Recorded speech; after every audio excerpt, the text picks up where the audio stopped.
Is this working? But where's the video? Where is that it? Is that the video?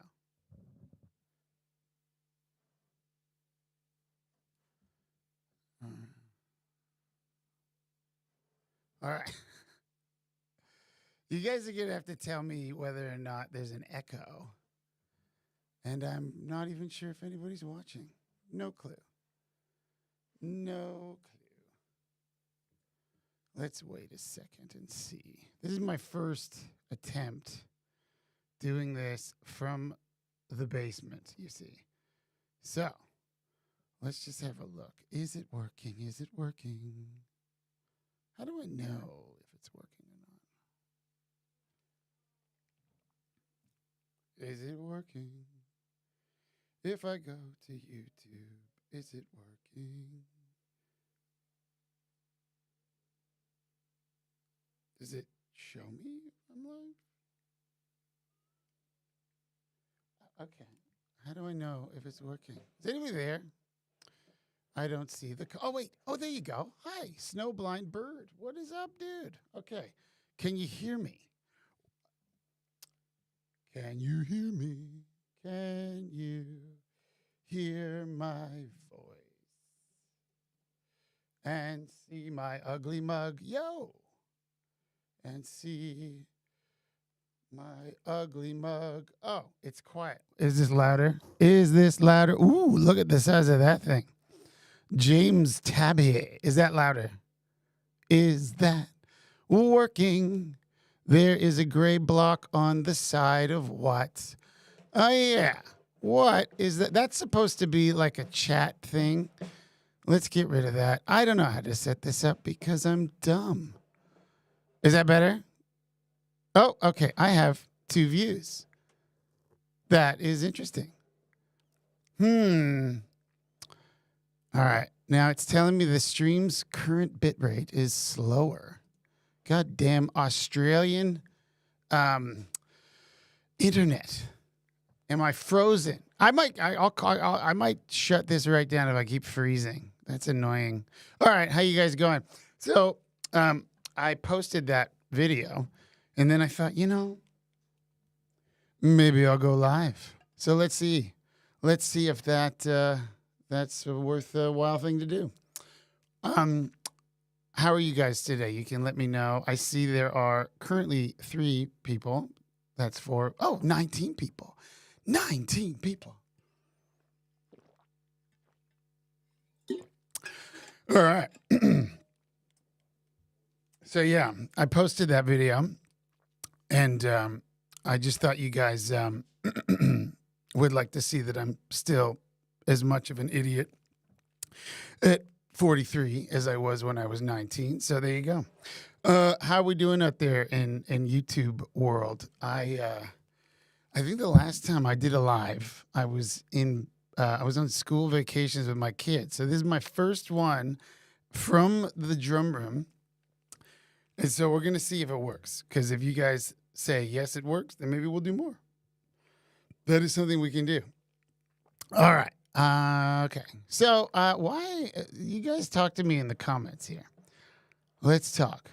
I got Snowblind Bird. I got Mino Side. I got Mr. Smith. I got AVJR. I got Steve Edwards in the house. I got mine back in the house. I'm going to just tell people on the other thing too that I am on a live. Hold on a second. Hold on. I'm going to go. Here's where I'm going to go. I'm going to go. I'm live. You know what? I'm not even going to bother doing that. This is for us because we're here. So, posted the last video. I've been slacking a bit on the videos, and I do want to apologize. I was doing pretty good. I was doing like 1 a week, and then I got bogged down with some other things in life and other projects and stuff. And so now I'm trying to get back into it. And then I did those 2 interviews. I did an interview with Brooks. I did an interview with Chuck. And those are fun. Those were fun to do. But I thought, maybe doing the interviews would be something I could edit together quicker And it turned out to be the exact opposite. They take way longer to edit because, you know, I kind of ramble when I talk, as you guys are about to discover. And so like the Chuck one took me like a month to get it nice and tight, but I'm happy with the way that one turned out. And I think that's that's just good. It's like essential Sum 41 history. You know what I mean? And what a great guy Chuck is. So I'm glad all the great comments that you guys have left him. I think that's awesome because, you know, we put out that documentary and he never, you know, he didn't really get an opportunity to tell his story because we left in a hurry. And, you know, we didn't have an opportunity to reach out to him because when they were editing the thing together, he was still in the Congo, right? So it's not like there's no like internet like we have today back then. Anyway, so I'm glad that he was able to tell his story. But that was 2 videos ago. We're going to talk about the most recent video where I stripped down to make my mother proud and not only my children, but future generations will look and be like I have one photo of my great-grandfather. I maybe have 4 photos of my grandfather. And then I have maybe half of a photo for my great-great-grandfather, and then it's just lost to history. But just know, my great-great-great-great-great-grandchildren will be able to look up the video I just posted and be like, my ancestor was an idiot. Okay, let's get to some of the comments here. All right. For your next video, you should cover the short, fast songs off of each album. I should. Those songs were kind of all, in a way, influenced by the short, fast songs off of the Beastie Boys records. You know, Heart Attack Man and things like that. They would always like chuck like a 30-second punk song on their hip-hop albums, and we loved those and used to cover them. And so I think THT and there was always 1 or 2 kicking around.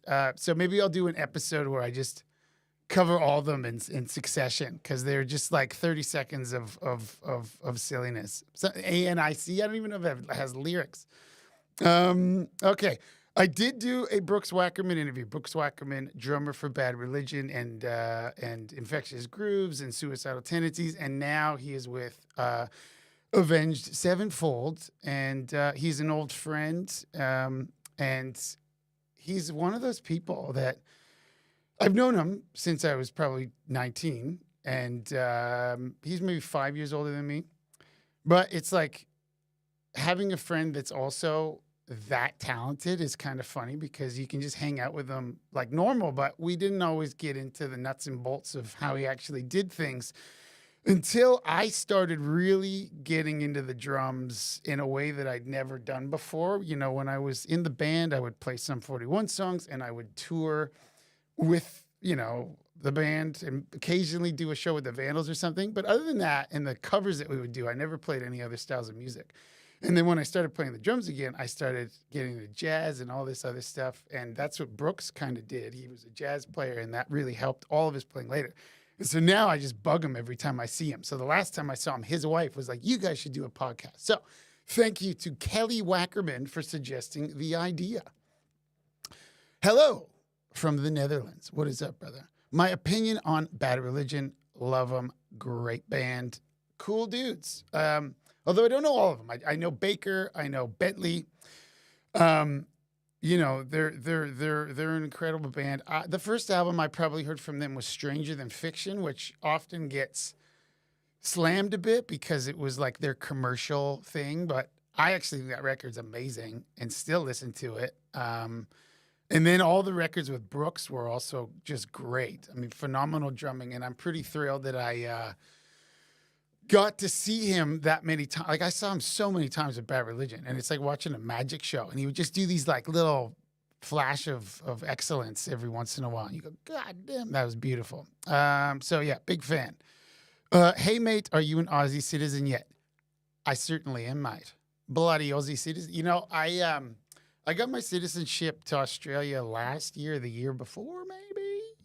And yeah, I've been here for 5 years, and my wife is an Aussie, and my kids are Aussie, but they don't really have Australian accents yet. But we all have started saying Australian things. Like I say reckon all the time now. I used to say it as a joke, and now I catch myself reckoning several times a day. My wife will be like, what time do you want to eat dinner? I'll be like, I reckon 6, you know?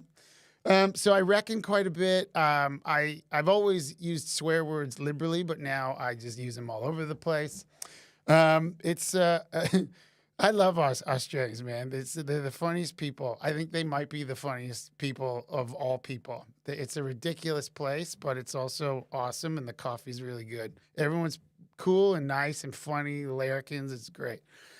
All right, we want a Sum 41 box set or deluxe anniversary edition of each album. I don't have the pull for that. I don't know how to do that. And who buys albums anymore? It'd be like a digital box set. Like I've had box sets. Okay, I'm a bit ashamed to admit this, but in the video I did about the MTV Cribs, and I show the Iron Maiden box set I had. I don't even own that anymore. I'm such an idiot. I got rid of so much awesome stuff. But at the end of the day, do I need? Here's the thing. I'm allergic to dust. There, I said it. I'm allergic to dust. I have a brutal dust allergy, so I don't like things.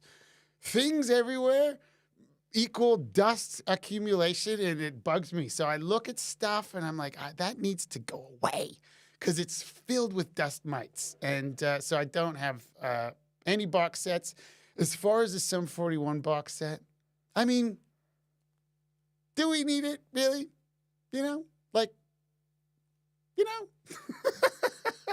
I have a Spotify account. That's what I do. My son, like 2 weeks ago, and this is the thing about boys and especially people in my family like me, we are impulsive and we get into things for 5 seconds. The only thing I ever stuck with is drums. But my son is now going through that thing. He's 14. He's trying to find himself. He's trying to find out what he's into. And, of course, last week or 2 weeks ago, he's like, I want a record player. I'm like, oh, Jesus Christ, he wants a record player. So my wife acquiesces without even, like, getting him to do. She was like, if I buy you this, you will do your homework. And he was like, 100%. And then she bought it for him. And, of course, he gets this thing in Amazon order. And he doesn't follow up because she put the cart before the horse, and he's not doing his homework. And I go and buy him. I went to Vinnie's, which is like Goodwill in Australia, and I bought some records. I got him a Herb Alpert and the Tijuana Brass Band. I was like, that record is there. It has to be there. There's one sure thing in the universe that you can find comfort in, perhaps. There's always a Herb Alpert and the Tijuana Brass Band record at a Goodwill or Vinnie's or whatever. It has to be there. So, of course, it was. And I bought him that, and I bought him another one. And then he got some lame-ass thing. It was like, records are so expensive. It's like $100 for like a... I saw some 41 record. It was $100. I tried to bum him out. I was like, here's me on a record. This might dissuade you from buying the record. He bought some other record. Anyway, I'm rambling.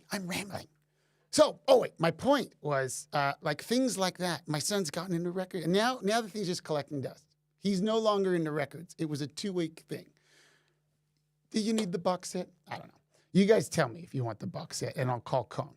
I love your compositions in Sum 41. Thank you. I mean, yeah, the drumming in Sum 41, which I had not played for so many years, and I'm getting back into now. Some of it is fun.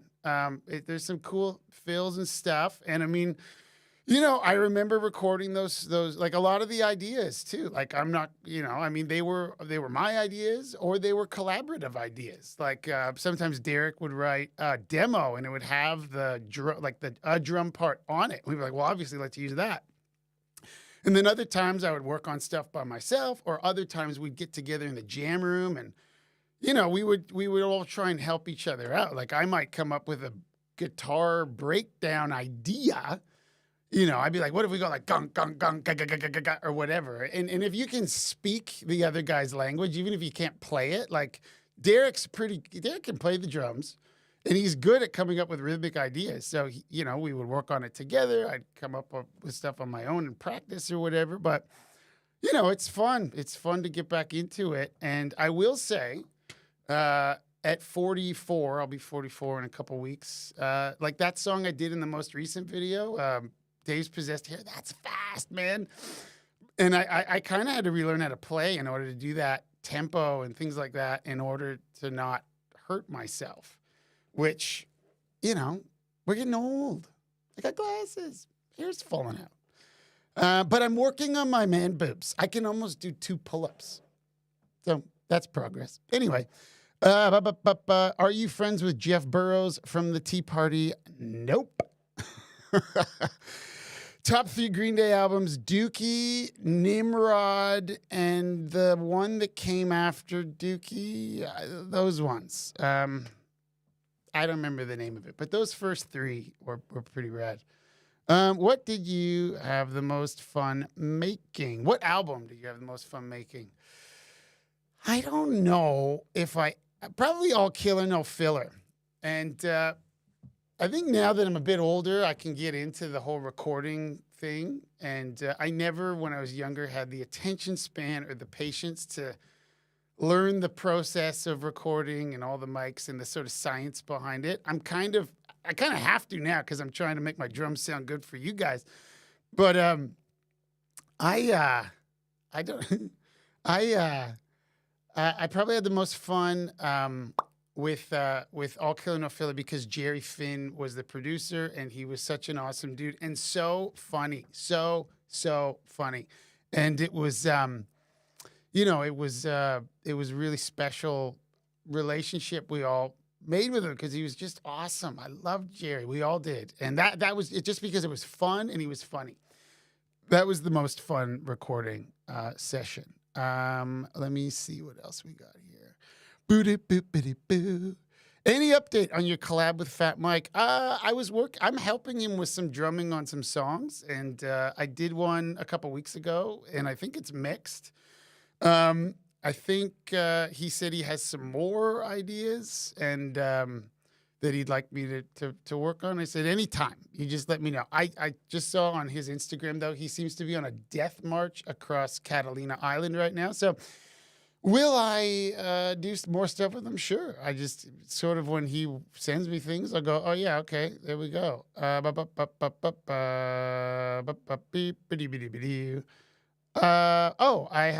It's Sarah Murphy. Thank you. Okay. I gave her a drum lesson. It says, I took a drum lesson from you and have been working or using what you taught me. Thanks for your tips and technique. Nice. Seeing results already. I am teaching one-on-one drum lessons at the moment, and it's fun. I'm enjoying it. If you're a drummer, there's a link, I think, in the chat here.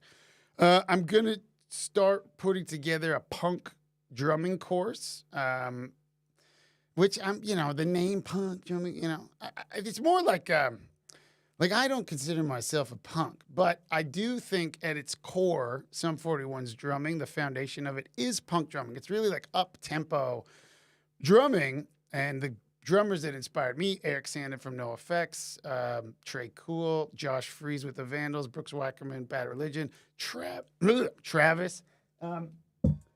That's the stuff that, I thought was cool and tried to make my own and learn from and so forth. And so I've done a ton of lessons now, and a lot of people have the same issue. They go, I can play, a reasonable tempo, but when I want to play fast, I hit a wall. And so I've been working with people on that because it's usually a technique issue. And it's amazing how many drummers start playing and we don't actually think about how we're supposed to hold our sticks. But when you want to play faster, you want the stick to rebound and use the bounce and everything. So I've been working with people on that. If you're interested, we can do that. And then I'm going to be doing a course soon. And then once that's ready, I will be doing group lessons and more students and all that stuff because I am having fun with it. And I'd like for people to learn from the mistakes that I made. All right, let's move on. How's it going? It's going great, mate. Hell yeah. Beastie Boys rock. I think so. You know, we were hugely influenced by the Beastie Boys. If you were around in the 90s, man, the Beastie Boys were the coolest thing. My favorite Beastie Boys record is, maybe I'll do a video and I'll tell you what my favorite Beastie Boys record is. Maybe you can guess. But one thing, too, is that in the 90s, they released a record called All the Bullshit, Some Bullshit, Old Bullshit, something like that. And it was all their early recordings from when they were a hardcore band in New York. It's like punk stuff. And one of the earliest songs that I remember us covering was called Egg Raid on Mojo. And, you know, they had so many songs about egging houses, which, you know, was our weekend pastime for many, many years. Short Music for Short People is an awesome Fat Records compilation. I loved that one. I had that one. That was really good. I remember that. I went over the box set. I went over the Tea Party guy. Hi, big fan here. Thank you, Alpha. Sending love from Texas. How did I get started in drums and percussion? You know what? I should do a video about what inspired me, really. But I got into it when I was around 11. Short answer, I think if I go back all the way, like I think Wayne's World came out when I was 11, and that was the first time I discovered that kind of rock music. Of all movies, Wayne's World, because I grew up listening to like oldies with my parents, like the Everly Brothers and Motown and stuff like that, which I still love. But then when I started getting into music, like popular music, when I was like 9 or 10, it was like hip hop that was on the radio. Maestro Fresh West, Paula Abdul, Straight Up Now Tell Me, and then Wayne's World came out, and I'd never heard Bohemian Rhapsody before, and like all those, you know, Van Halen and stuff like that. And so I got it. And then I went and I got Guns N' Roses, Use Your Illusions 2. I got into Nirvana, and then I wanted to be a drummer. And so I got a drum kit, and I stuck with it, you know, for however many years it is. I've been doing it, 30 years. I don't know who Cynic is, so I don't know their drummer.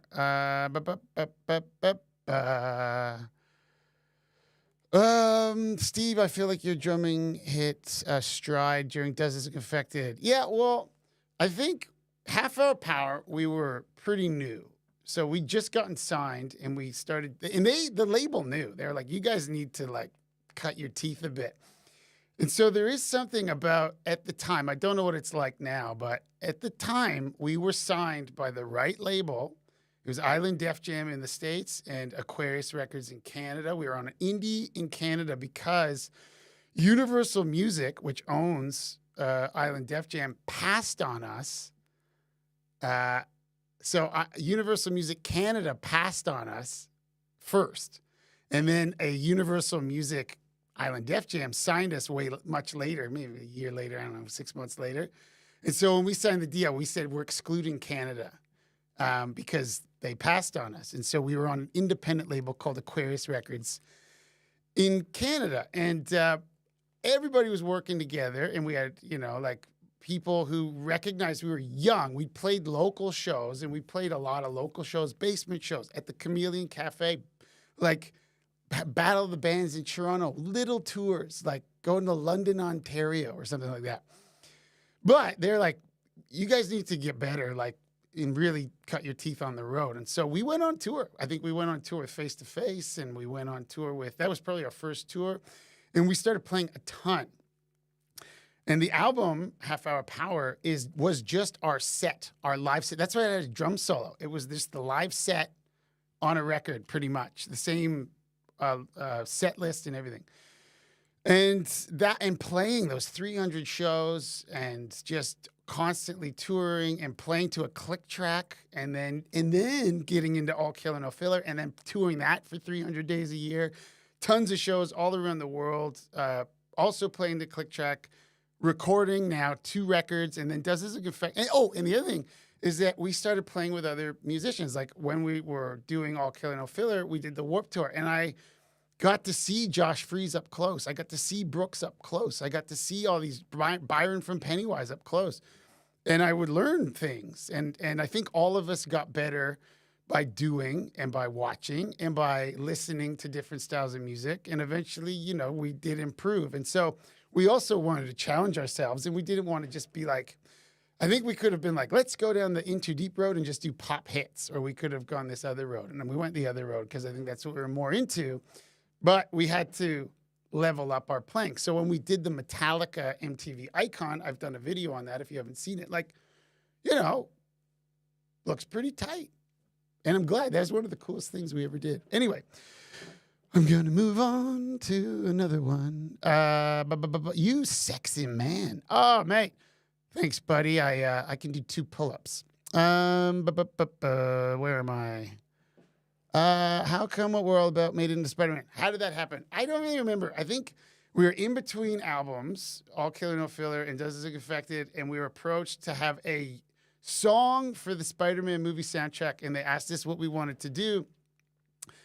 And I don't think we had time to like come up with a brand new song. And I think somebody was like, what if we do What We're All About, but as a full song? And then I think maybe because we got Rick Rubin to produce it, so it had like an old school rap feel. Got Rick Rubin to produce it, and I've done a video on that too. I mean, I prefer the half-hour power version, honestly, and that video, in my opinion, didn't quite get there, but I know some of you guys love that one. So let's keep going. What's my favorite track on Dude Ranch? Maybe the first one, Pathetic. I know I'm pathetic. I knew when she said it. Where was the Chameleon Cafe in Ajax? It was kind of like, so if you go from like Harwood across Westney Road and up, there's like an industrial section in there, like Harwood, and then go west, and it's now a tire shop, something like that. Repetition.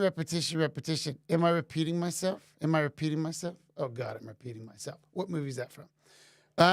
Okay. 741 should have stayed metal. Yeah, I mean, whatever. I'm not a huge fan of Underclass Hero at the time. I don't know. But I don't actually just think you should stay metal. I don't think metal is the be all end all either. I mean, we can play metal, and that was established in 2002. And so the gimmick of like playing metal in 2025 is like, yeah, we can play metal. Okay. I love metal, but I also like other styles of music too. Speaking of In Too Deep, there's a new book that I picked up, In Too Deep, When Canadian Punks Took Over the World. Really? I've never heard of that book. I have never heard of that book. Bitter End is like Battery. I would say that the Bitter End is a complete homage to Metallica. Okay. What else we got here?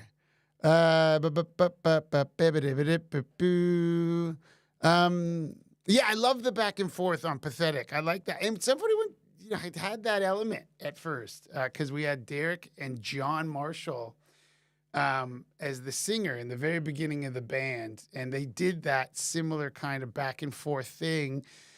And I did find, okay, so you guys tell me if you'd want to see this video. I don't know if it's like too inside baseball or not, but with my first ever YouTube video, right? I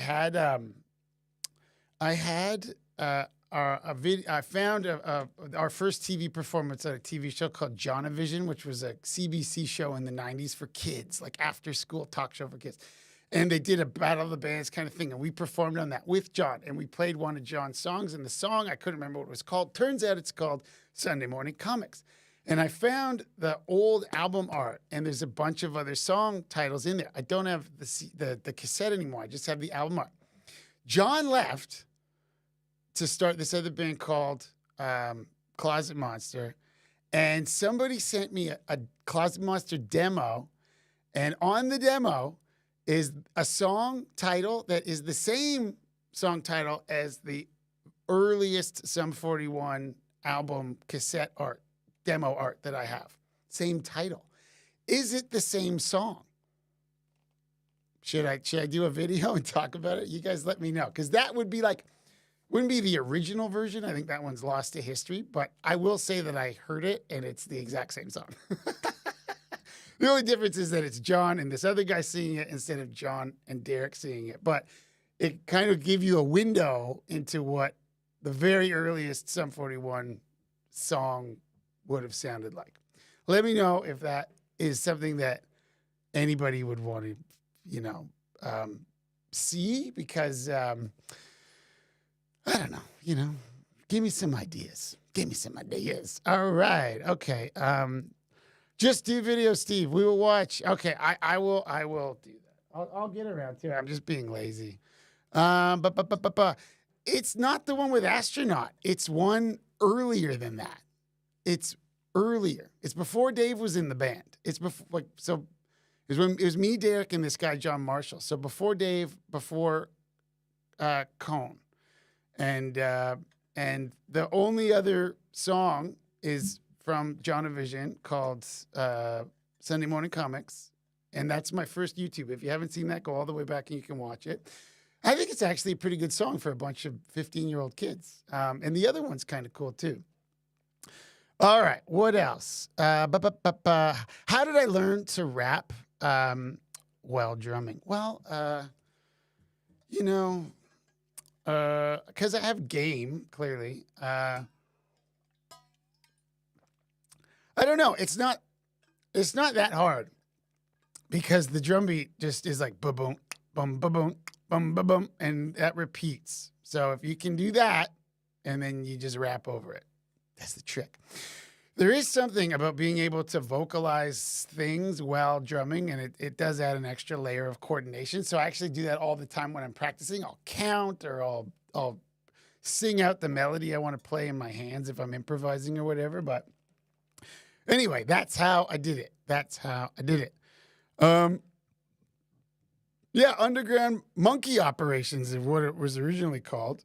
Closet Monster was the band, and then the label, they had an indie label called Underground Operations, but it was originally called Underground Monkey Operations. And the guy who ran it was this dude, Mark Spikuluk, who we knew growing up. And now, apparently, he's like married to this YouTube lady who's like a yoga expert. And they travel around beaches and stuff shooting yoga videos. So there you go. What is up, Mark Spikuluk? Okay, how did the Zanzibar show come about? I'll tell you that. I was going to put this in the video, but then I was like, this is going to be too long. Anyway, the way it came about is that we had to do this CD release party, and the Canadian label, Aquarius, was like, let's do a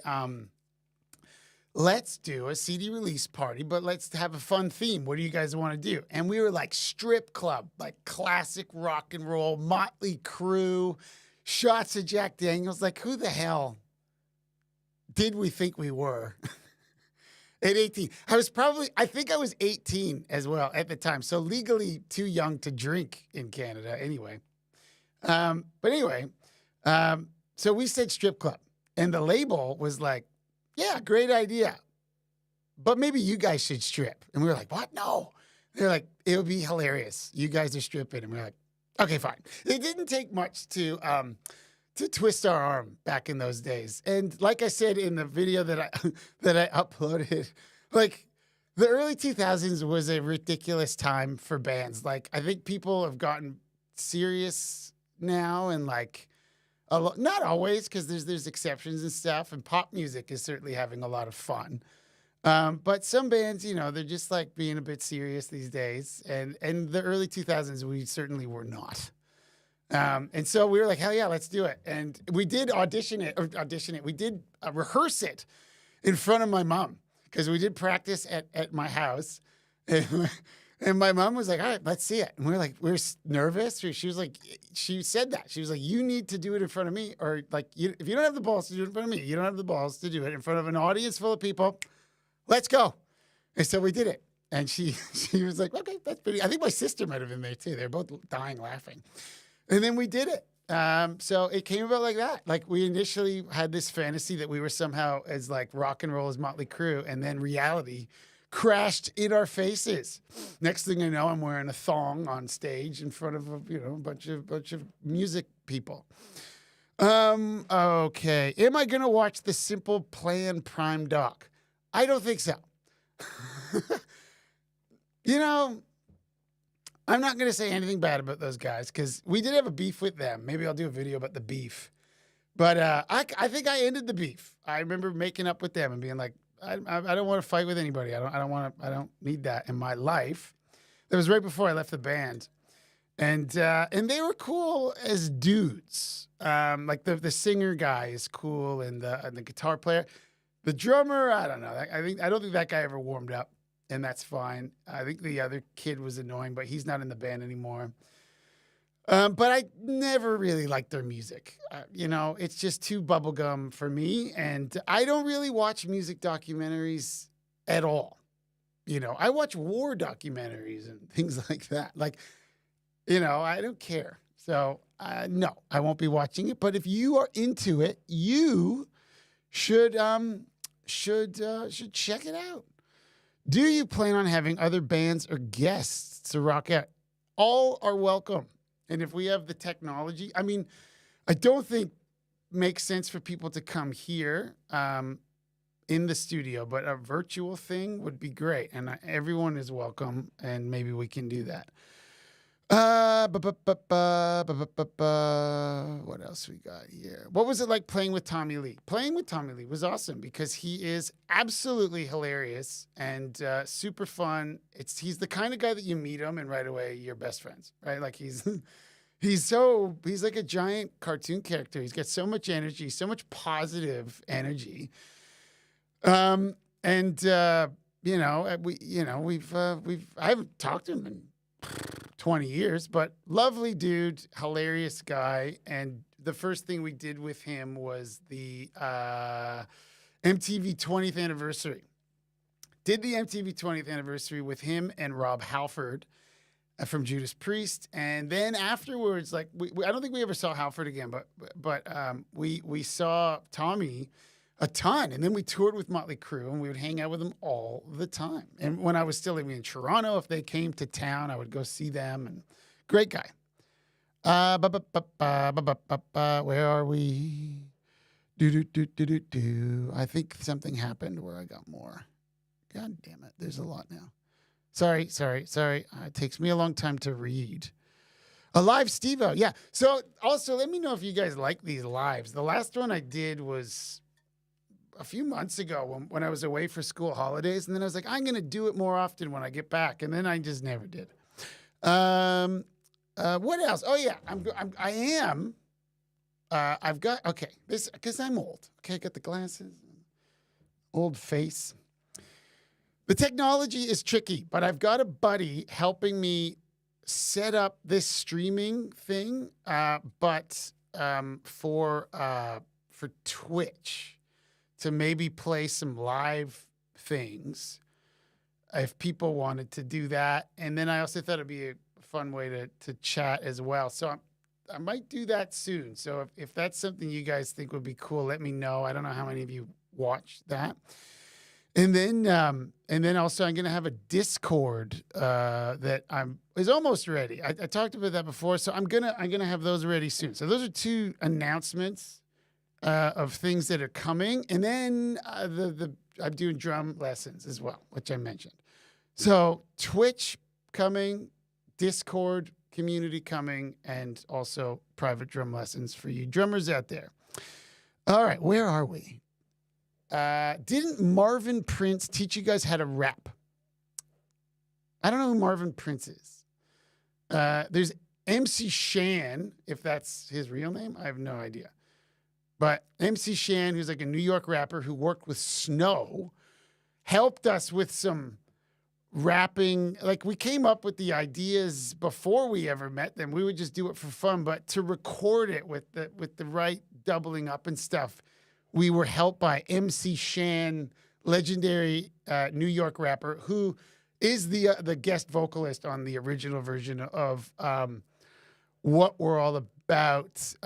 There is a rhythm to rapping, it's very much like I listen to a lot of Wu-Tang these days and my son is getting into Wu-Tang because he's 14, and it's just like, it's like when we were kids, you had to get into, Appetite for Destruction and those records that kind of came a decade earlier or whatever, got into Zeppelin.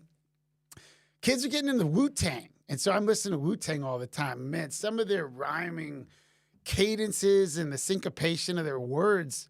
Like I think of it like a drumming rhythm, you know. I love those guys. Saw me in Omaha years ago at the SoCo Auditorium, and it was amazing. What's even more badass is you guys hung out with all the people and hung out after the show and gave us free merch. We've never had great business since, just giving away merch. I don't remember that show. I don't really remember ever being in Omaha, but I love the sound of Omaha. I like old, like outlaw country. Omaha sounds nice. There's a great song, I think, called Omaha by either Waylon Jennings or Merle Haggard. Great song. You guys like country? Merle Haggard or Waylon Jennings? Who is it? Omaha. Amazing song. I love that song. Fresh produce. Your message was retracted. What did it say? Not a question, more of a comment. I love Will Sasso. I got to do Still Waiting. Favorite song, probably favorite video. The last video history of the video I did was the Fat Lip one. And I've done In Too Deep and Makes No Difference and some other ones, I think. I haven't done Still Waiting. I don't know, maybe I can, like, is there any occasion coming up I can kind of release it in conjunction with so that there's like people are, I don't know. You guys let me know.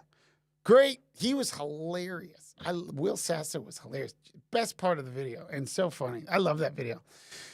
How did you come up with your stage names? The stripper stage names? I don't remember if we had any. People are way too uptight right now and soft. A little bit. People are uptight. People are. I grew up in a house where, like, you know, we kind of like got made fun of a lot. And we would like bust each other's chops and make, like, you get my mom's side of the family together and it's like hanging out with like Don Rickles for 3 hours. Everybody's busting each other up and we're all laughing and it's hilarious. And I think that's good in general because, you know, you don't want to be too sensitive. It seems like maybe it's the right thing to do, but it ends up making everybody kind of nuts, I think. You got to learn to laugh at yourself and you got to know how to take a joke. I prefer being made fun of than receiving a compliment. Like, I get really uncomfortable. People are like, that, you know, that was great. I'm like, tell me I'm an idiot, you know? So I don't know. That might just be me. But yeah, people a little bit uptight. We got to loosen up, folks. We got to loosen up. No Brains. Favorite song by some photo. I love that song. I'm going to do a full breakdown of that one or like a full video of that one. And I'll do the breakdown from one of those live videos that we put out, like live in Tokyo or something, had a great breakdown. That kind of thing. If you guys know what that's from, I will do it. Do you remember the moment where you realized you could afford your dream drum kit? I don't know if I ever. Well, I got free ones. So my first awesome dream kit was that Spider-Man Orange County drum kit. And I got it for free because they were really generous and awesome. And this kit, which is my current kit, which I love, I bought for $1,000 off of Craigslist, secondhand. I don't have it all set up now, but it's 2 rack toms, 2 floor toms, and a 22-inch bass drum, and it's red. This is my current dream kit, $1,000 secondhand. Have I read the No Effects book? I've not. I got to read that. I got to read it. I know a lot of the stories, but I have to read the book or I'll listen to it on an audiobook. They're crazy. No Brains from Go Chuck Yourself live album. Okay, that's the one. Okay. Oh, wait, no, now somebody's saying it's from Sake Bombs and Happy Endings. I will look at those two. And then I will see. I'll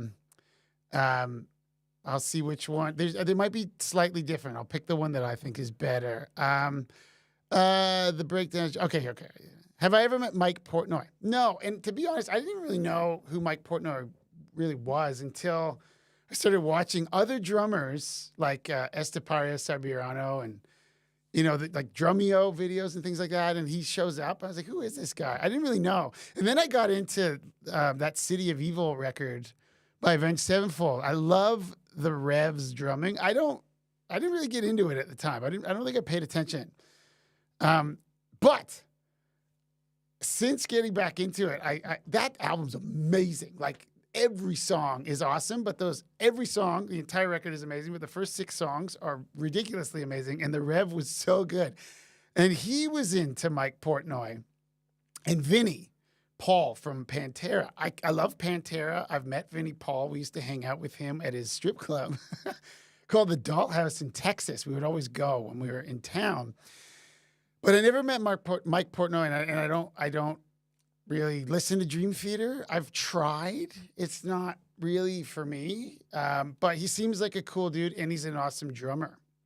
So if I did beat him, I would be honored, and I'd love to talk to him about drumming. He might be one of those guys like in Tool. I gotta admit, I'm not a huge Tool fan, but I'm a big Danny Carey fan.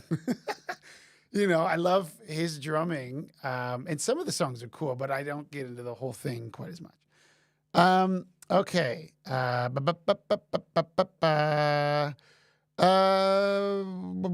I checked out Zebrahead? Not really. I haven't really done that. All right, let's see. I don't know about Dead Fish. Favorite Blink song is Dude Ranch. Favorite song though might be Hearts All Gone. I love the drumming in that song. It's awesome. Christmas song we did with Unwritten Law. Yeah, we did 2. I think they're on the same K-Rock Christmas album, and we did the one we did with Jack Black. And correct me if I'm wrong, there might be one where Dave and I rap on a Unwritten Law song, which is funny. It's got a good line in it. The one funny line I think I came up with is about karate. And Santa. Yeah, we toured a lot with Unwritten Law, and some crazy times with those guys. Crazy times. Crazy times. Was touring generally easy for you, or did it take a toll on the body? I think when I was like 20, so it was generally easy. Looking back now, I think we were partying too much and not drinking enough water. I did get tendonitis in my left elbow, but that was because I had bad technique in my left arm. I've fixed that, but I think because I just didn't know what I was really doing. I was learning. While doing, and that's a bad habit I picked up. But fortunately, I fixed it, which took a long time, but it's better now. Can you please tell us about Rick Rubin and the effect he had on you and the band? I mean, we did that one song with Rick Rubin, the What We're All About, for the Spider-Man thing. It was the only time we worked with him. We wanted him to produce, I think, Does This Look Infected? We probably asked him to do Chuck, and he never got back or could do it or whatever. But we did that one song with him. I mean, I don't know if he had an effect other than he's inspirational because so many of the bands that we are into worked with him. Beastie Boys, Slayer, System of a Down. He did those awesome Johnny Cash records. He also did, and this is a funny one that not a lot of people know about, but he did a record. And if you like, I like all styles of music. Right? We do all the metal stuff. It's like I like metal, I like punk, I like jazz, I like oldies, I love Motown. And I just like, almost like singer-songwriter type of stuff. Not necessarily new stuff, but sometimes. But there's one album that Rick Rubin did with Neil Diamond, of all people, called 12 Songs. Neil Diamond's early stuff, when he was on, I can't remember the name of the record company. His early stuff, I can't remember the name of the songs, but, early 60s is great. And then he kind of turned into a cheese ball as he sort of got through the 70s and then the 80s, right? I still love him, though. But then he got the Rick Rubin treatment, and Rick Rubin kind of brought it back down in a very minimalist sort of record. It's very simple, kind of like the Johnny Cash records that he did. Great songs and beautiful production and very simple. And it's hard to write simple songs because you can cover boring stuff with exciting, unnecessary bullshit. It's like playing slow is hard because there's a lot of space between the notes. Playing fast is easy because even if you're a bit loose, you know, the speed hides it. But they did this beautiful record called 12 Songs. And if you like different styles of music and you like Rick Rubin, give it a shout or listen. Really good. Really good record. I'm looking for some. You mentioned in the last Q&A not liking Linkin Park. Just curious what you didn't like about their music. I mean, I like one song, which I think is called Faint, because it's got such a ripper of a chorus. I think that's the song. Like, I can't burn. Tell me if that's the song. Don't turn your back on me. I won't be ignored. Great chorus. I guess the thing is that it just seems a bit too, like, humorless. You know? And that's not to say that I don't like things that are serious. I do. But I love, like, I don't really watch comedies and things like that. I'm interested in things that are kind of awful in many ways. My wife always thinks it's funny that I'll be reading a book about nuclear war, and, you know, I'm a relatively happy guy. I just find that stuff fascinating. But some musicians and stuff, if there's just like a little tongue in cheek in there, like a little cheekiness and a little bit of, you know, acknowledgement that there's humor even in the worst situations, I always gravitate to those kinds of bands, and I didn't really find that in Linkin Park. And so it's very like, you know, like they're like trying to tap into teenage angst, and I get it, but like their videos are always just like straight, you know, whereas like, you know, Sum 41, like the Hell Song, very serious subject matter, hilarious video, and that juxtaposition, that ability to sort of tread that delicate line. I like bands that can do that. The Foo Fighters did that so many times. Green Day can do that. The Beastie Boys, I mean, their videos were all kind of fun, and, you know, their lyrics were always fun. But, you know, like there's just an ability to sort of tread that balance that I always, you know, like. And I don't think they had that. So it didn't work for me. But they do have some songs that I like. I don't know if that answers your question. Omaha was Waylon Jennings. Hell yeah. Great song. Great, great song. I love all that stuff. Another favorite record of mine that might surprise you is a Willie Nelson record called Stardust. Now, this is for people who watch this and like other styles of music. I love the oldies in the sense like there's something called the Great American Songbook. And these are all the songs that, you know, jazz players would take the melody and improvise over it. But these are songs from the 20s. They're in Broadway shows, and they've been rearranged and remixed and re-recorded. And that Willie Nelson record, produced by Booker T of Booker T and the MGs, which is like Green Onions. One of my favorite records. Is absolutely gorgeous. Released in the 70s. And when he said he wanted to do that, the record label was like, "You're crazy. You're the country outlaw." Ended up being the most successful record that he ever put out. And it's beautiful. So there's certain people out there who are old souls. Okay. Like my son is one of them. My kid, he's 14. He walks around the house singing like, you know, songs like big band songs. I guess because I'm in a big band and I played a lot. But when he was little, he would hear all these different styles of music. So he knows like Frank Sinatra songs. He knows, Bobby Darin songs. He knows all these old Nina Simone and Billie Holiday and stuff. If you like that sort of stuff like I do, in addition to punk and metal and yeah. Stardust by Willie Nelson. I'll stop talking about it because I imagine I'm really probably only talking to 1% of you right now. Have I heard of Turnstile? Absolutely. I tried it because I was going to do like new punk bands and new bands that I like. And they're one of them. I was going to do a series. Tell me if you like this idea. Just like a short, like, here's a new band that I like. And there's a couple because I don't really follow new music so much. And sometimes they filter their way through. And Turnstile, I first saw the TLC video, and I was just like, this is badass. Like, what is this? And then I heard the song Blackout, which is awesome. The drummer's great, but they're great, great, great band. I really like them. I sound like I'd like Dan Carlin's Hardcore History. I don't, actually. I fucking love Dan Carlin's Hardcore History.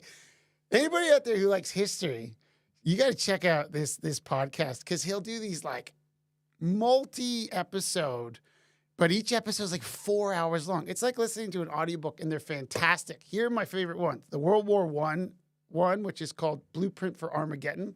Phenomenal. There's one about the Pacific War, Japan versus the U.S. Phenomenal. And then there's another one that's older called Ghosts of the Ostfront, which is about the Nazi Germany, Soviet Union battle, which we don't learn about in school. It's insane. Check those out if you're into history. So good. So good. All right. When things are good, they're funny. When they're bad, they're hilarious. I mean, there's some truth to the gallows humor aspect of it. Like, you kind of can laugh at how shitty things are, or you can, you could die crying or die laughing. I mean, like, I don't know. But have I heard the new Foo Fighters song? I don't know. I was going to make a video about the whole situation, but at the end of the day, Josh is like, I loved Dave Grohl when he was like my John Bonham. But my biggest influences are like Eric from NoFX, and then Josh Freese from the Vandals. Also Brooks Wackerman, also Trey Cool, other drummers. But Josh, it was such a massive influence for me. And that first tour we did on the Warped Tour with them, like I knew the Vandals, but I didn't know at the time like how special of a drummer he was until I saw him right away and realized like there's a whole thing about, oh my God, this punk band has the best drummer in the world as their drummer. And I would watch him every day from the Drum Riser and learn so much. And never said, hey, give me a lesson or anything like that. Like, just watched. And we never talked about drums. He would just let me watch. I would watch and got really into it. So I love Josh. And I don't know what happened there. All I know is that I love Josh. And I have not heard the new Foo Fighters song. It sounds kind of like a slower kind of thing, which, again, like, maybe not my cup of tea. Not that I don't like slow songs. I do. Willie Nelson, Stardust. It's just those kinds maybe aren't for me. I'll give it a listen, and then I'll tell you what I think. But I also recognize that bands are weird. Obviously, I know that. So I'm not going to weigh in and be like, the Foo Fighters did the wrong thing. I have no idea what happened. All I know is that I love Josh Freese, and that's all I'm going to say about it. What are we going to do? I went to the same high school as Hoobastank and Linkin Park. Okay, here's the funny story about Hoobastank. We took them out on one of their first tours. Okay, the cool guys. I don't really remember any of them. I just remember it was okay. It was like virtually maybe their first ever tour, opening for Sum 41. Maybe right before that song blew up, which I can't remember how it went, but it was it. Anyway. We're on tour after the MTV Metallica Icon thing. And we're on this European touring festival circuit with Metallica. Like, it's not like Sum 41 or Metallica. It's like Metallica, and then Sum 41 is like on like another stage. But we would watch them every day. It was like probably 10 shows in a row. And because we just hung out with them and met them at the MTV Icon. Like, they knew us, and we'd hang out with Lars, and we'd say hi to everybody and everything.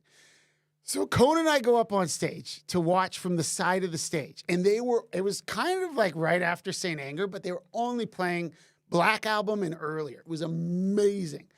And we're standing there, and this huge security guard, like the wall of a man, like walks up to us, like comes right up to us. And he was like, are you Sum 41? And we're on the side of the stage. I'm like, this guy's going to throw us off. And we're like, yeah. And he goes, my brother is in Hoobastank, and you guys took him out on their first ever tour. you're my brothers. Anybody messes with you, you come to me. And then we were like, okay, all right. You know, and he was like, you sit right here. You got the best seat in the house. Here's a couple beers or whatever. And like, we were like, sure. And that's why Coda and I, like, I don't think generally they let people sit that close. And so that's why Coda and I were there. But this couple, so halfway through the show, this couple comes and sits, like, stands in front of us. Coda's 6 feet tall. I'm 5'11". They were like, we could easily see over them. But the fact that they were in front of us, this guy's head went like, he rushed over, like, basically, like tried to pick them up and, like, haul them up. We're like, no, they're fine. They're totally fine. It was hilarious. But because we took Hoobastank out, this guy was like, this guy would have taken a bullet for us. It's hilarious. Anyway, that's a random story, but anyway. What am I doing? I'm running out of things. Okay. What is the origins of my poubelle? Derek wrote a French song and he said, can you write some lyrics? I took French immersion in elementary school, was a terrible student. I cannot speak French fluently. I can understand it when people talk to me and I can read it, but I can't say it.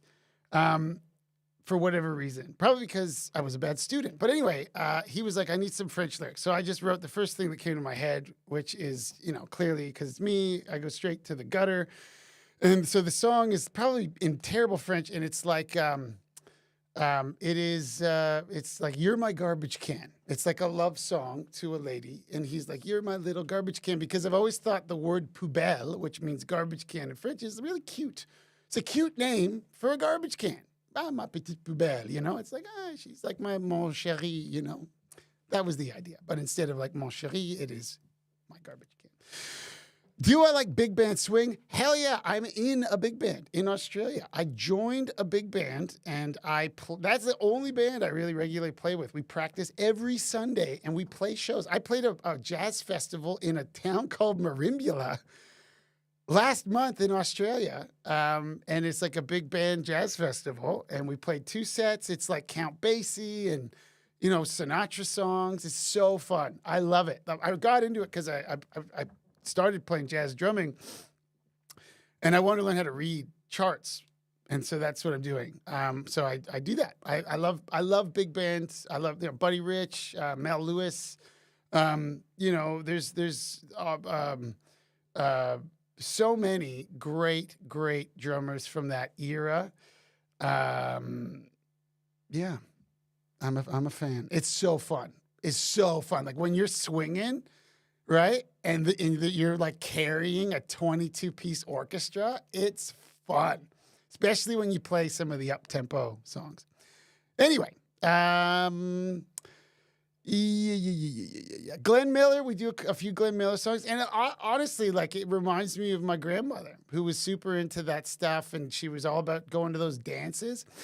And you know, sometimes when we play in the big band, they do have like swing dancers come out, and it's like, you know, it is fun, I guess, to do, but I'm not into that aspect of it so much. But one thing it makes me think is like, it's kind of sucks that we gave that up. You know, like that's what people used to do. They would go and this big band would play and everyone would dance all night. It's like, it's fun. It's exercise. You have to learn the steps. It's not just dry humping all night, you know, like there was something fun and special about that. And it's just unfortunately died away, which is a shame. But I do like, I do love the music and I listen to it a lot. I guess in this stream, I've been talking a lot about different styles of music that I like. I think that's the thing about Sum 41 too, is that we all listen to tons of different styles of music. And I think that's why the band was able to, like, Fat Lip is an example of like hip hop and punk. And then 88, which I did, was like punk and like, it's got that like almost like Radiohead kind of verse, and then it goes into a metal thing. Like, we had different things we were into and we tried to use them. And then as I've gotten older, I've gotten into different styles of music. All right, let's go. Dirty Nil from Hamilton. I will check them out. I've not heard of the Dirty Nil. King Gizzard and the Gizzard Lizard. I've heard the name, but I've not listened to them. So I will check them out as well. Yes, Ghost of the Ostfront. That's the one I mentioned. Is amazing for Dan Carlin History Podcast. The only things that I'm really interested in, you guys, is like music. Used to be obsessed with movies. I don't particularly care anymore. Is it me, or does it feel like they're not as good as they used to be? So I'm like showing my kids all the old good stuff. Whether it be like Back to the Future, or my son's older and like I can show him Tarantino movie. I kind of got in trouble because we watched Django, but I loved Django. And I think he's, a good kid. So he understands. I skipped over a couple parts, but they don't make them like that at the moment. And even though Django was only like 10 years ago, but music, I love music and history are in food and other things. Okay. Yeah, Josh Freese was great in Nine Inch Nails. Josh Freese is great all the time, always. Phenomenal. Him and Brooks, man, crazy. Did I move to Australia for a particular reason? Sorry if it's been asked before. Okay, I'll give you one reason, and it is 6 feet tall, blonde, and I'm married to her.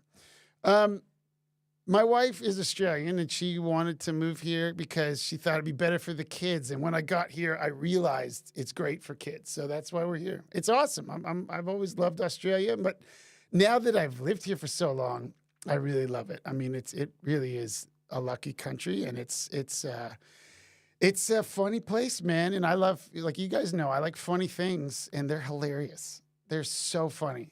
Like random people will walk up to you and just like kind of like give you like a little ribbing. It's great. I love it. I love it.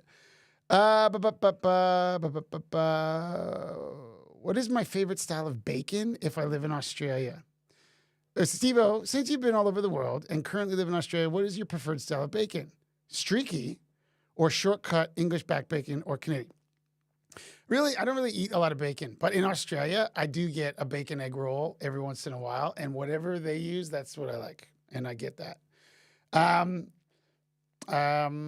Yeah. Speaking of swinging, could you do a video of your cover of Killer Queen? I forgot that we covered Killer Queen by Queen. Maybe, yeah, I completely forgot about that. I feel that was kind of fun. I think Derek really learned how to play the piano for that song. It's hard. He did a good job. It's complicated, but I think that was cool. We did it with this guy named Jack Joseph Puig, who is a producer, who's done some cool stuff. Bit of an oddball, but he's done some cool stuff. Stevo, how to improve the 16th note hi-hat, like open your eyes. Like I said, I'm doing drum lessons. If you want one, check out the link. Just go to Stevo32Drums.com. I'm going to be doing a punk drumming course soon. We'll all talk about it's like playing fast. So open your eyes, which is off of Chuck, is very fast. It's 100 and I'm going to say it is 100 and it's 200 beats per minute, right? So it's like Everlong by the Foo Fighters on steroids. And, to do it for a drum fill is one thing. To hang for a whole song, it takes a bit. So for me, there's a couple techniques that I developed without even knowing. And then there's a few techniques that I've developed over the years that have really helped. It really comes down to playing loose. You want to know how the stick bounces, right? So here's a drumstick. Here's a quick lesson for you. I'll do a quick hand lesson for anybody who cares. It'll take 30 seconds for those of you that don't care. So when you hold the stick, lots of people hold it tight like that, right? Tight. Don't do that. I hold it loose like that, okay?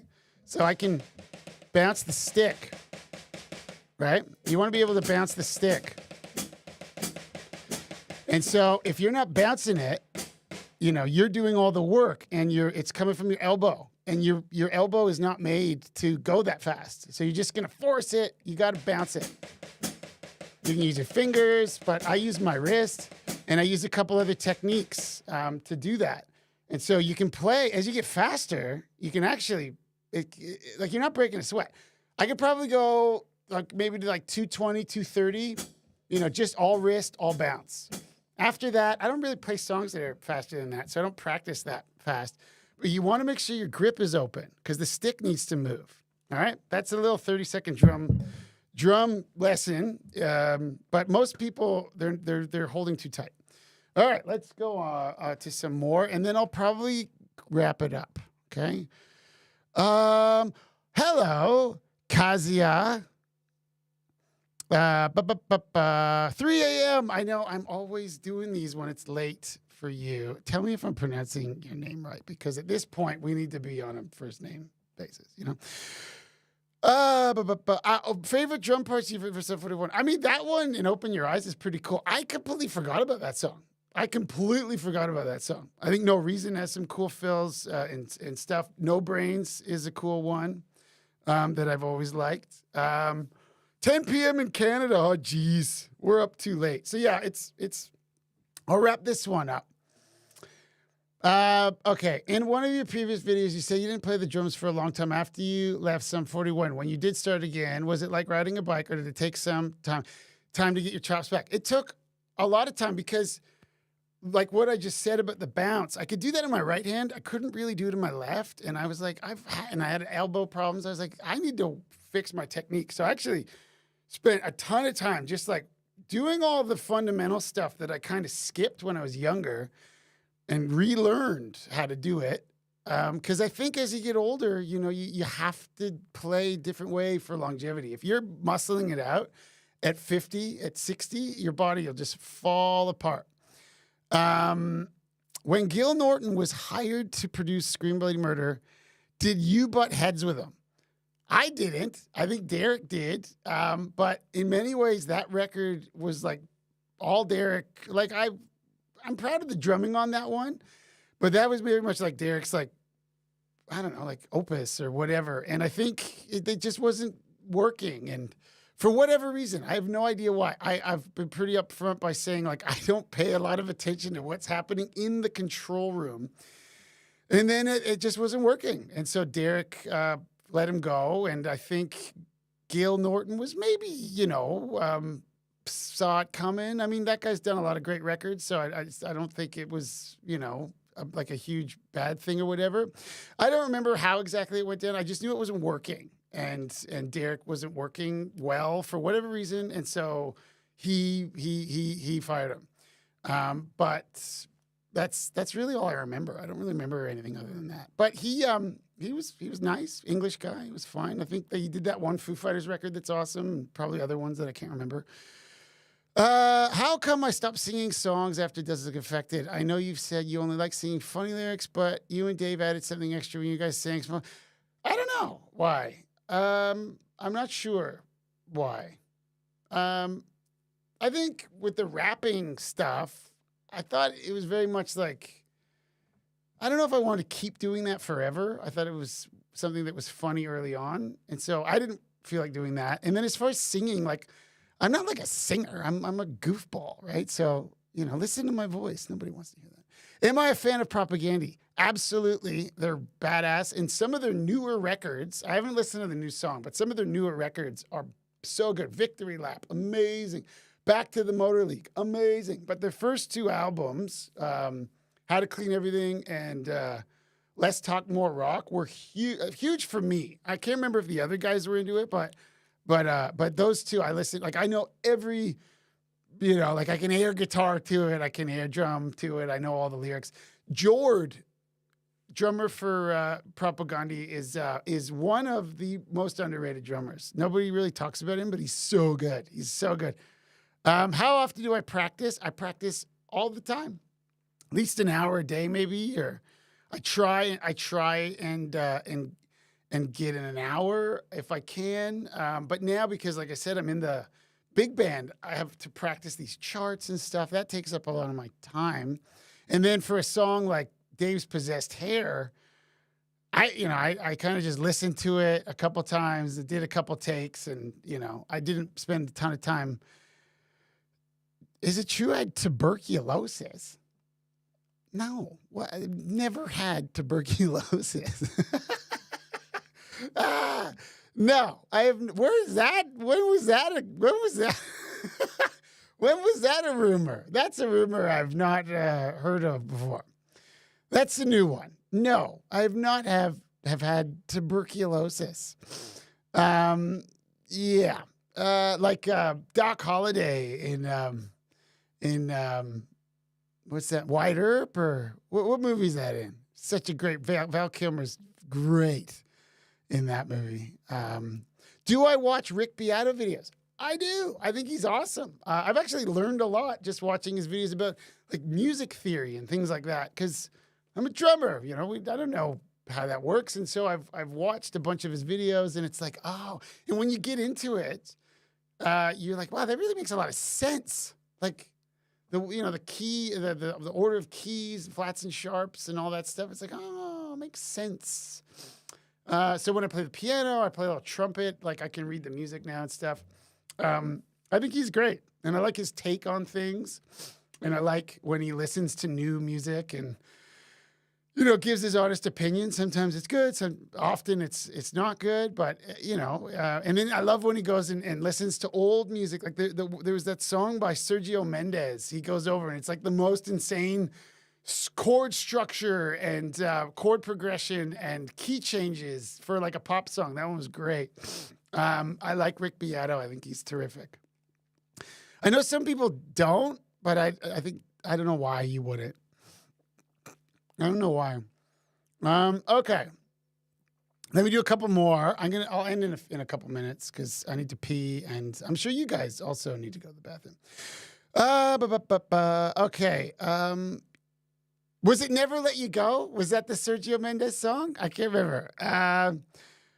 What were some of my memories of TRL, Total Request Live, and being in New York in the early 2000s? That was great because we actually became friends with Carson, and we would go. I mean, Fat Lip and In Too Deep were the big song like of the day. You know, they have like a day where it's like the #1 song. But the funny thing is, like, when we were kids growing up in Canada, there was no MTV. Like there was Much Music, which is what we know, and which was awesome. There was no MTV until the early 2000s when we left Canada to start touring the world. And like we lived in Canada, we were never home. And so the first time we saw MTV, we were on MTV, and it was like the biggest show in the world. You know, Times Square. It was massive, and it was fun. We would do it. I have one regret. One day we were at the studio, at the record label, and we were on MTV, and Carson. Like we were watching Total Request Live at the label, and Carson was watching a slow motion footage of me and In Too Deep, and he was like looking at the intercut between me and what he claimed was a stunt double, and he was like, one is very pale and skinny, and the other one is tanned and muscular, which is just a camera effect, I can assure you. But I wanted to run over from the label and like kick the door in and argue with them, but I couldn't get there in time. That's a weird regret to have, but I do think about that at least once a month. I'm like, I really wish that happened. That would have been really funny. Am I going to be on Drumeo? I don't know. I mean, I haven't heard from him, but I would love to go anytime. I mean, I go anywhere. I'm doing a podcast next week in Australia because these guys. They contacted me and they're like, Stevo, we started this podcast because of you, mate. Like, you got to come. And they made this studio that's got like, you know, punk stuff everywhere, but it's got like throw pillows with my face on it. And I was like, I mean, they put together this like punk rock dollhouse. I kind of have to go. So I just happened to be going through Newcastle. I'm going to go and do this podcast. So when people ask, I usually say yes. Much Music and Loud, the punk show with George Stromanopoulos. Great dude. I loved him. He was great. He was a great interviewer, cool guy, knows a ton about music, was really down to earth. I really like Strombo. Great dude. I will share the link to that podcast when it's ready, probably on my Instagram. And I'll do a couple more if I see one, but I should go because I'm sure we're all getting tired now. I've been on for an hour and 20 minutes. How long do you really want to hear me talk? I get bored of myself. Can you or will you cover some Avenged Sevenfold? I can and I will. I should do that because I was doing a series of like my honest opinion, and I did a Trey one and I did a Travis Barker one. I should do a Rev. And I'll pick one that I can play because there's going to be songs like Blinded in Chains and Burn It Down, or like I don't spend enough time on my double bass anymore to to really be able to do those justice, but maybe like Backcountry or Beast in the Harlot or something like that, or some other song. I don't know. I loved his drumming. I wish I'd met him when I was so into, like, I'm so into drumming now. I wish I was then, and I would have just been like, "How are you doing that? How are you doing that?" Real shame. What a shame, because what a talented dude. So awesome. One of my favorite drummers, gotta say. From that one record, man. Like, and then some of the other ones that came after, but dude, he's so good. So good. All right. Okay. How has the Aussie accent started to seep into your daily speech? I started the stream with that 100%. I say reckon all the time. I call garbage cans bins. Don't even call them poubelles. Call them bins. Yeah, like so many words. If I want to see something, I take a squiz. If I want to, how far something, it's yonks. All the fun words. They're hilarious. So I do that all the time. But that's also from just being married to my wife, because that's how she talks. She talks like a pirate. My wife sounds like a drunk pirate when she talks, and that is her issue, not mine. All right. Yeah. Never had tuberculosis. Where the hell did that? Tombstone. Thank you. Tombstone, Val Kilmer. And I believe he had tuberculosis, that character. I'll be your Huckleberry. So good. So good. Okay. I'm going to wrap this one up. Let me know if you guys like these lives. Let me know if you want me to do them more often, because they're easy to do. I mean, editing the videos takes forever. But lives are easy. I'm happy to do them if you guys think it's fun. Like I said, I'm going to be doing drum lessons if you want, one-on-ones for the time being. And then I'm going to be doing a punk course, and I'll be doing groups. Might do some coaching if you're interested in that. Because I'm having fun with that. That's great. I'm also going to launch a Discord soon. So we'll have like a Stevo Discord community, because I know some people are asking for that. It's pretty much ready. I just had a friend set it up, and I don't know how to do it, and I just need him to go, "Oh, it's ready." And so I might do a soft launch. I'll post it on the YouTube community page. And then Twitch, I'm going to try that. Like, maybe I'll run through some old songs. I'll do Over My Head. I'll do whatever, but we can do them live. Maybe some other songs, No Effects songs, Green Day, whatever. That might be fun. And then, that's kind of going to do it for this one, I think. So check out those, and let me know what you think of the lives. And I'll do more because they're fun. And all right. Oh, we didn't even talk about the latest video. Go check out the latest video if you haven't seen it. I've been talking for an hour and 22 minutes, and I haven't even talked about the reason why I said this is a posting of a video stream.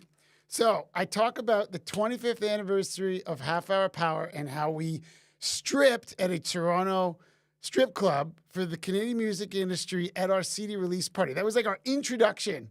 Like, here's this new band, and this is their like skinny asses. And so I posted that video. If you haven't seen it, go check it out. Leave a comment. Tell me what you think. And yeah, I hope you enjoy it. So that's going to do it for this stream. I do appreciate it, and I want to thank you guys all so much for watching. Yeah, my name is Stevo32. Ika.